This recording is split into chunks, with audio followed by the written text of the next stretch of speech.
This curious blend of Alice in Wonderland and the Amazing Digital Circus has captured the attention of fans everywhere. It's not just due to the high quality animation or the uncanny resemblance to the original voice acting, but because this fascinating universe showcases the immense love the creator of the Amazing Digital Wonderland has for each and every one of Gooseworx characters. They've managed to maintain their distinct personalities while perfectly adapting them to the eccentricities we've come to expect from the classic Alice story. But there's much more to it than what was shown in the latest trailer. This massive story has been in progressive development since 2024, growing from just a few pieces of concept art by its creator, Endomentendo, into what we now recognize as one of the best and most intriguing alternate universes, or AUs, of the digital circus. So while we wait for new The Amazing Digital Wonderland content to drop, it's time to take a deep dive into everything we know so far. We'll review the similarities and differences between these two works, and of course, admire how seamlessly these two universes mesh, feeling just as special mixed together as they do apart.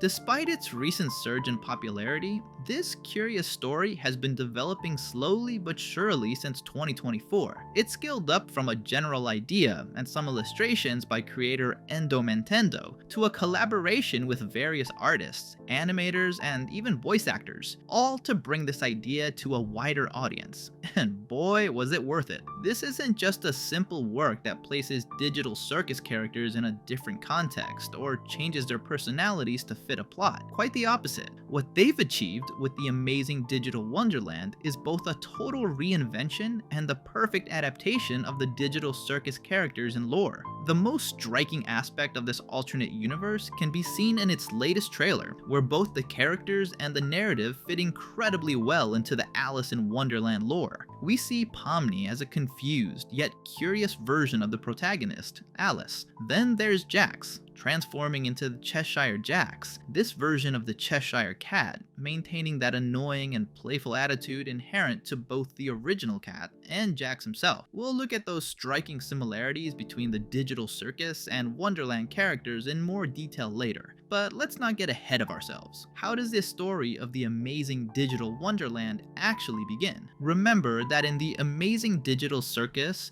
Gooseworx' original work, it remains a mystery how Pomni and the other humans first arrived in the simulation, with only small clues like the bar conversation in episode 5. The story of Digital Wonderland, however, is very different. It starts with Pomni working at a cable and analog convenience store. She looks quite tired and bored with her monotonous life, barely paying attention to her coworker. Suddenly, a small white clown appears on one of the old monitors. This is Kaufmo, representing the White Rabbit. Like the Alice character, he seems to be running late, moving across the store screens until he reaches an old computer. This sparks Pomni's curiosity. She decides to follow him, but upon touching the screen, she turns into a digital version of herself and is transported to Digital Wonderland.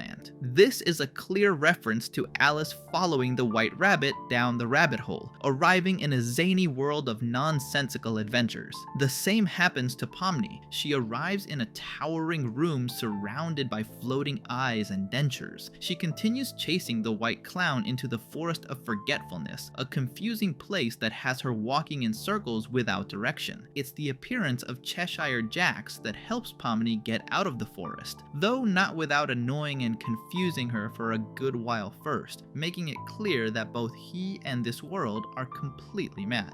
Once he sees the forest is affecting her too much, he decides to take her to the Mad Chatter. This universe's Caine, along with his inseparable companion, the March Bubble, evidently the March Hare from the tale. These two are celebrating a tea party. This is where the trailer ends, but don't worry. Thanks to various concept arts released by the creator, we know a bit more about how this crazy yet fascinating story continues. We see that the Mad Chatter plans to celebrate his guest Pomni's unbirthday, a senseless celebration typical of the Digital Wonderland universe. It shows how Caine's eccentric personality and ideas fit perfectly with the Mad Hatter concept. This isn't just a coincidence. coincidence. We see how the personalities of our beloved digital circus characters mesh so organically with their Wonderland counterparts, proving the creator of this new story understands both universes deeply. To make this even clearer, it's important to look at the backstories of each Digital Wonderland character, starting obviously with Pomni. She is described as curiouser and curiouser, a phrase that fits our beloved protagonist. In both stories, she seems bored with her daily life, seeking to disconnect from the real world, only to end up in a wild and eccentric digital one. Then we have Ragatha Ann,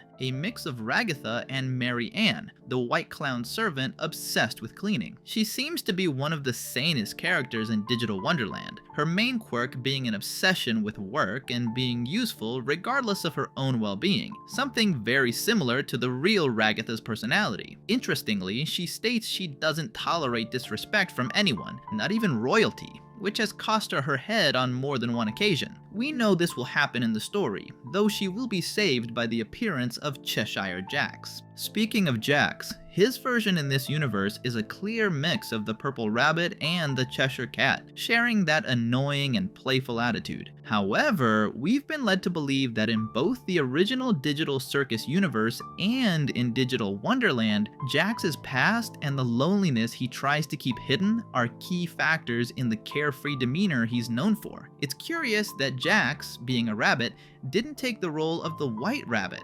But the answer is obvious. Jax's personality doesn't fit the White Rabbit at all. The only similarity is that they are rabbits. He is much more like the Cheshire Cat. They even share the same color. Since we mentioned the White Rabbit, his version in this universe is played by Kaufmo, becoming the White Clown. Interestingly, since we don't have much information on the original Kaufmo, his personality is quite moldable to the story's needs, allowing him to take on this important role. Despite the personality ambiguity, it is notable that in both stories, Kaufmo's disappearance and Pomni's arrival seemed connected in some way. These kinds of details highlight the great love and appreciation the Digital Wonderland author has for the two works inspiring it. In other concept art, we've also seen the Mixapillar, Zubul in this universe, taking the role of the blue caterpillar. She maintains her apathetic and blunt attitude, making cutting remarks, but at the same time trying to help Pomni slightly by asking, "Who are you?" Something that Pomni seems to have forgotten in both the Amazing Digital Circus and Alice in Wonderland. Interestingly, Alice forgets her name because eating so many things that make her grow and shrink makes her feel she has forgotten who she really is, possibly a metaphor for how our personalities manifest and change throughout our lives. Meanwhile, in Gooseworx's work, her inability to remember her name seems due to Caine's influence on their minds. In Digital Wonderland, she has forgotten it due to spending too much time in the Forest of Forgetfulness. The Mixapillar helps her remember it in a scene identical to Caine giving her a name in the Digital Circus, first calling her XDDCC, but deleting it to show her true name, Pomni. Continuing with the main characters, we see that Gangle is represented by the two versions of her comedy mask as two independent characters, the Rifebone and the Mask Turtle, the Griffin and the Mock Turtle. One is more cheerful and positive, while the other is more depressive and tactless. They are sisters who complement each other, just like Gangle, who has learned thanks to Zubul to accept both parts of her personality, as both make her unique and special. We already mentioned the Mad Chatter, who is the beloved but sometimes hated Ringmaster Caine. He not only maintains the eccentric personality that characterizes him and fits so well in the world of Alice in Wonderland, but this time he is accompanied by his inseparable sidekick Bubble, who is the March Bubble here. Naturally, they represent the Mad Hatter and the March Hare. They are also accompanied by Little Jeffrey, one of the Mad Chatter's eyes, who seems to have quite a personality of his own. The last of the main characters is the beloved Kinger. But to talk more about him, we must mention his wife Queenie, who in this universe plays none other than the Red Queen. This brings up something interesting that happens in all Alice in Wonderland adaptations. It is very common to confuse the Red Queen with the Queen of Hearts. The latter appears in the original book,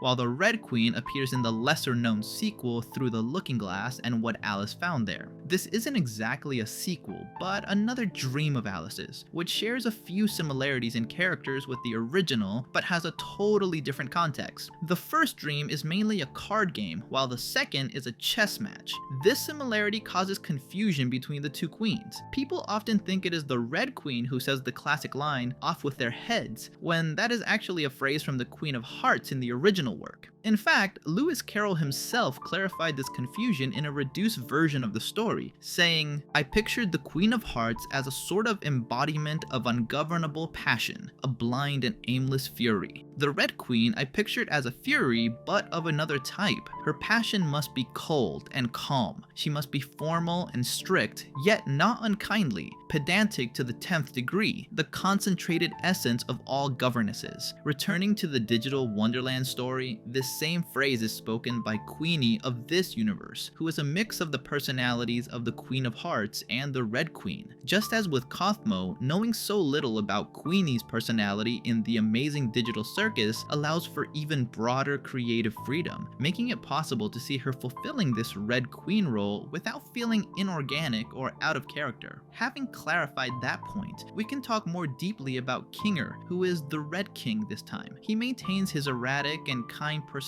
as always, contrasting quite well with his queen, yet both maintain a very noticeable love and appreciation for each other. In Digital Wonderland, everyone seems to fear and respect the Red Queen, while on the other hand, no one seems to take Kinger seriously, very similar to how it is in the Digital Circus. As a fun fact, in the story of Through the Looking Glass, the Red King is very important to the plot. It is likely his dream that creates the whole world Alice sees in this adventure, and waking him up, i.e. winning and ending the game, causes the dream to end. This importance of Kinger in both works is another very notable detail for fans of the character, showing us again the great love and respect this story has for the works that inspire it. Beyond this, we have a few secondary characters from the Digital Circus making their appearance in this story. For example, the ruler of the Candy Kingdom from episode 2 represents the Duchess, being called the Desertess, and she has as much madness and charisma as the main characters. We also see others just as interesting, like good old Orbsman, seemingly a fisherman who finds Pomni in the middle of the water. But without a doubt, one of the most interesting is the Cheshire Frog, one of Cheshire Jax's old friends who apparently, just like in Gooseworx' work,